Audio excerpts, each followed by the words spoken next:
I'm going to show you how to get your first watermelon, what is towering fruit, what to do with that pesky mid-game cherry, and a bunch more tips to help you crush your high score. While your mom watches you play what appears to be a kid's game, the Suika game has more depth than you would expect.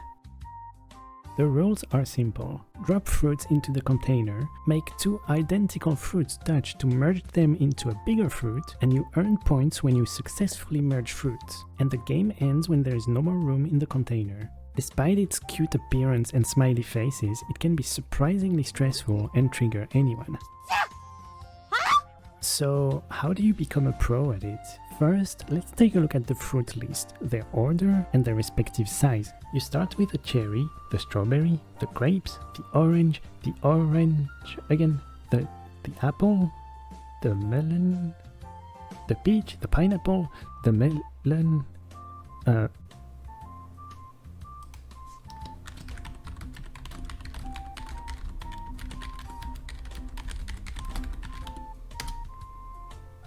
cherry, strawberry, grapes, decopon, persimmon, apple, pear, peach, pineapple, melon, and the juicy watermelon.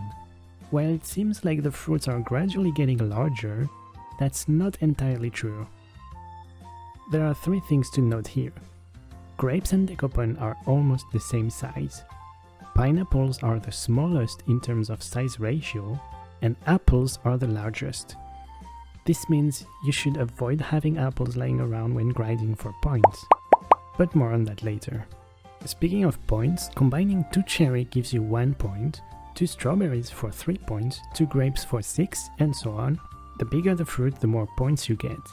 So it's more advantageous to grow your fruits from a cherry all the way up instead of dropping 2 decopons. That is your first clue to not deny the cherry. No way this one cherry smokes us. Okay, now let's get you that watermelon. Throughout the game you'll be able to drop the first 5 fruits randomly. Early game, choose a side you want to build on, and grow your fruit on that side by placing the fruits in order.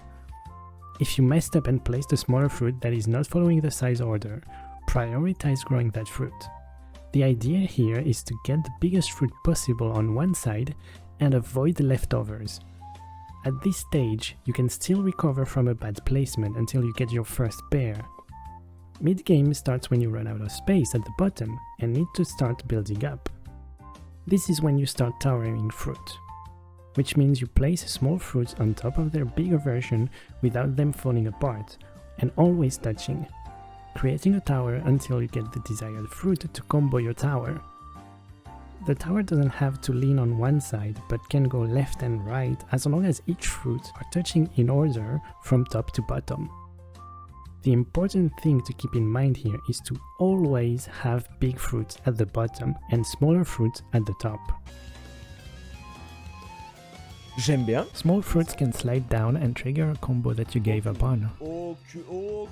It's not impossible to recover from a small fruit sinking to the bottom, but it will become a problem if you don't take care of it while you can. If the physics is not being nice with you, it's okay to give up on that fruit and hope that it won't block you later on. Keep trash fruits to a minimum, or you will end up with a dead zone at the bottom, which gives you less room to play and will eventually prevent you from beating your high score.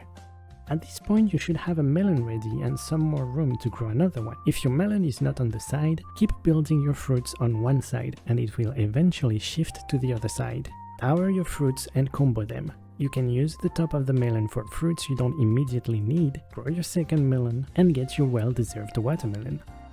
Yes! If you've managed your fruits well, you won't have much trash at the bottom and might even have a pear or peach ready to build on.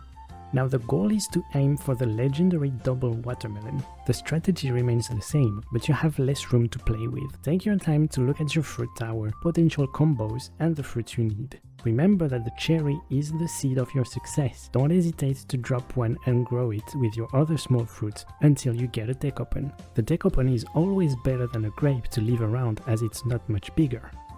If you happen to have a peach under a pineapple, you can say farewell to the double watermelon and either restart the game or grind for more points. When grinding for points, upgrade any grapes or apples as they take up too much space and fill holes with small fruit. Now here are some additional tips and tricks you may not know. You can use a small fruit to push a larger fruit to the side. Cerise. Qui pousse? Elle pousse, elle pousse, elle pousse, elle pousse. C'est magnifique! C'est magnifique! You can quickly position your second fruit below the first by placing the first fruit on a higher spot and letting it roll down. Sometimes it's best to wait for everything to settle down.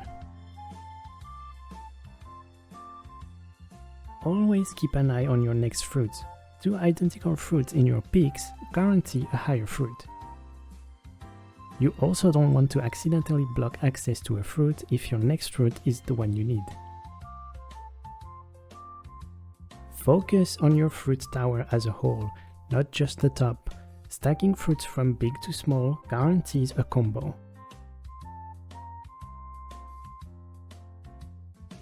When you combine two fruits, the upgraded fruit spawns between them. Knowing this, you can pull a fruit off a tower if you combine it from the side. If you merge two fruits and the upgraded fruit instantly upgrades again after spawning, it will explode any small fruit on top of it and you will lose the game. A persimmon on one side has the ideal size to prevent small fruits from falling down while remaining in place.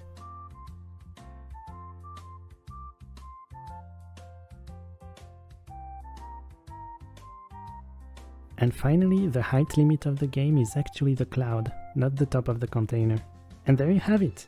With patience and all the tips in this video, you too can reach 3000 high score. Now good luck!